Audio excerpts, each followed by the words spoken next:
டேய் கலவேரா. ஆனா tea time வந்துட்டு வாங்க டீ குடிச்சிட்டு வந்துருவோம். அப்படியா? இப்பதான் வேலைக்கு வந்தோம், அதுக்குள்ள வா. சரி வா. ஏய் எங்கப்பா போறீங்க? டக்குனு வேலைய ஆரம்பிங்க. அண்ணா டீ டைம் வந்துருச்சு, நாங்க போய் டீயை குடிச்சிட்டு வந்துருவோம். நீங்க இங்க இருக்கேன். டேய் நல்லா டீ குடிக்கிற மாதிரி ஸ்ட்ராங்கா போட்டு வாங்கிட்டு வா. ஏப்பா அந்த பையன் டீ வாங்கிட்டு வரப்பல, அது வரைக்கும் வேலை பார்த்துட்டு இருக்கான்ல. அண்ணா நான் தான் சொன்னேன்னா டீ குடிச்சிட்டு தான். டேய் அந்த மட்டப்பழம் வேறா. ஆனா லஞ்ச் டைம் வந்துட்டு வாங்க போய் சாப்பிட்டு வந்துருவோம். அதுக்குள்ள வா. அட ஆமா, என்னடா டைமிங்க டக்குன்னு ஓடுது. சரி நான் சாப்பிட ஏற்கனவே சொல்லி வச்சிட்டேன், நீ போய் பிரியாணி வாங்கிட்டு வந்துரு. சரிண்ணே. வேலை ஆரம்பிச்சா என்னன்னு தெரியல. டேய் என்ன வேலைலாம் ஆரம்பிக்காம அப்படியே இருக்கு?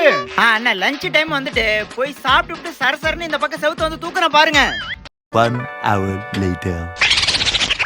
உன்னோட வேலை பாக்குற மாதிரி தெரியல, ஒண்ணுத்தையும் ஆரம்பிக்கல.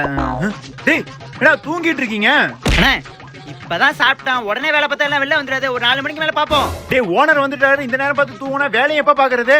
ஓனர் வந்தனா அப்படி ஓரமா உட்கார சொல்லுங்கண்ணே. என்னப்பா வேலை எப்படி போயிட்டு இருக்கு? அடே களவு தின்னுட்டு களவேறா. ஓனர் வரும் என்ன ஆக்டிங் குடுக்குறானு? நிழல் போல